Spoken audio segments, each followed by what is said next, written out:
My name is Tia Keobounpheng. My pronouns are she, her, and I am an artist. So I came to geometry during the pandemic. We were doing distance learning with my then fourth grader, who's now in sixth grade. And I was sitting in on a geometry class, and his teacher started the lesson by saying that geo means earth, so geometry is just measuring the earth. This particular body of work for Intend really goes back to that early beginning in 2021 when I landed in geometry and started working on paper. And so the process is that I start by measuring the geometry with pencil, and then I pull out a pattern in color. And in this case, I'm using colored pencil. Back in 2021, I was using watercolor. And then I use thread to stitch a different pattern coming from the same geometry. And so for me, it was initially about holding multiple patterns together, holding two differing things together. And then what happened through the stitching as I was trying to achieve a pattern on the front side, inevitably, whenever I was done with the piece, the back side also spoke to me, and it spoke to the less structured, kind of organic energy that's used to create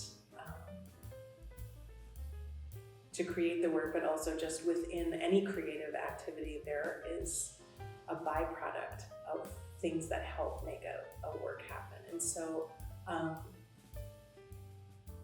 I approached this body of work with that spirit, but I made different decisions in terms of the size of the pieces, the paper, the paper board, the color of the paper, and then the thread is also a metallic thread. And so it's a new iteration, but it's returning to this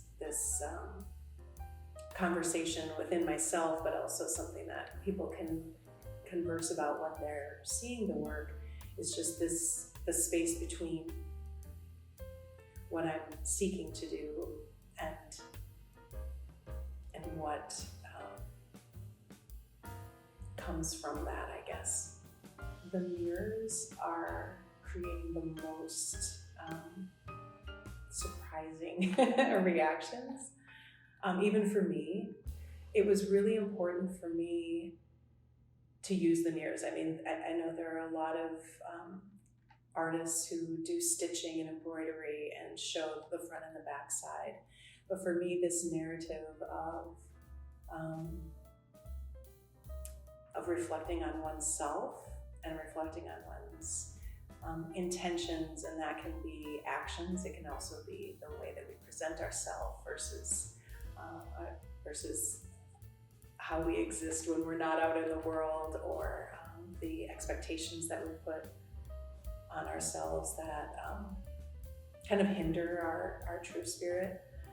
But this idea of literally having to look in the mirror to see what we're normally shown, to see this perceived, the perfect picture.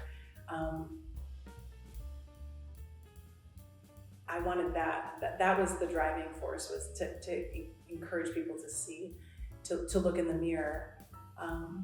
But what's happened is that the mirrors reflect more than just the art, the specific piece in front of them. When there are people in the gallery, you not only see the art, but you see the people in the mirrors. It's possible to see yourself in the mirror. And then you see other works with the piece that you're looking at.